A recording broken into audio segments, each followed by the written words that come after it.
She trusted him with her life. One ignored phone call made her question everything. What she discovered wasn't just betrayal, it was a truth no one was ready for. For 8 years, Emily Carter believed she had the kind of marriage people admired from the outside. Her husband Daniel Carter was calm, responsible, and deeply private. He never raised his voice. Never forgot anniversaries. Never gave her a reason to doubt him. Or so she thought. The first warning sign was small, almost invisible. One evening, Emily noticed Daniel had turned his phone face down on the kitchen counter. He had never done that before. When she asked him casually who had called earlier, he answered too quickly. "Just work stuff," he said, avoiding her eyes.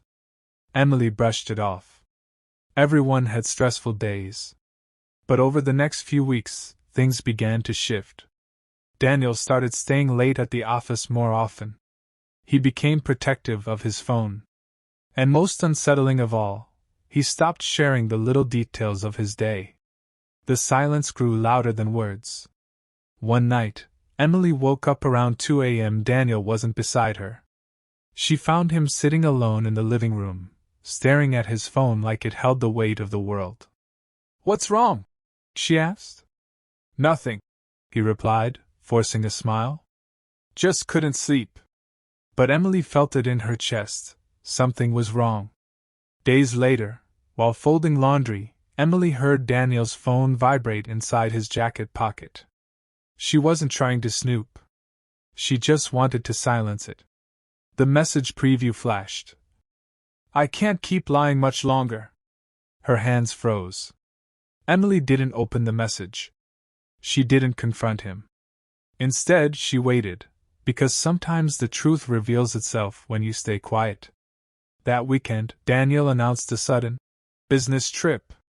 No details. No hotel name. Just a rushed goodbye and a tight hug that felt more like guilt than affection. Emily made a decision she never thought she would. She followed him. She didn't chase drama. She chased clarity. Daniel drove not to the airport, but to a quiet suburban neighborhood. He parked outside a modest house Emily had never seen before.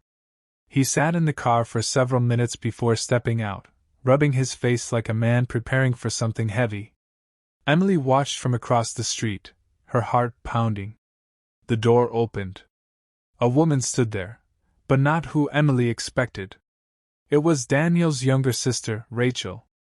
Emily's confusion deepened. She watched Daniel enter the house. Hours passed. No romantic gestures.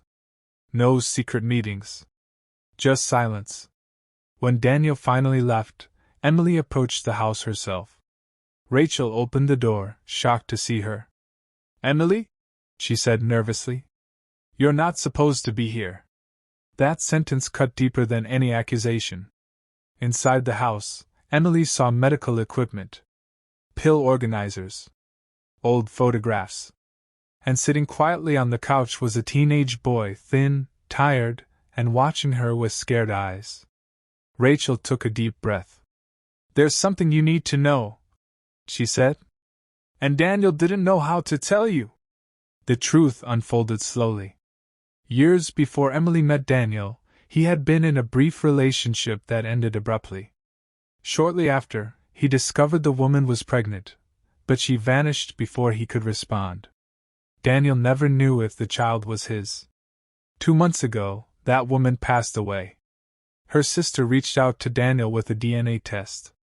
The boy on the couch, Lucas, was his son. Daniel hadn't been cheating. He had been terrified. Rachel explained. "Lucas is sick. Daniel's been paying for treatments, trying to suggest ways to tell you, but he was afraid you'd think the worst." Emily's knees weakened. All those late nights. The secret calls. The silence. They weren't signs of betrayal. They were signs of fear. That evening, Emily confronted Daniel, not with anger, but with tears. "You should have trusted me," she said quietly. Daniel broke down. "I was scared," he admitted. "I didn't want to lose you while trying to do the right thing." Emily realized something painful and powerful at the same time. Sometimes, cheat alerts don't warn us about infidelity, they warn us about emotional distance. Trust doesn't break only when someone cheats. It breaks when silence replaces honesty. Emily chose to stay, not because it was easy, but because the truth deserved a chance. Lucas became part of their lives. Slowly. Carefully. And Daniel learned the hardest lesson of all. Lies told to protect someone can destroy the very bond you're trying to save.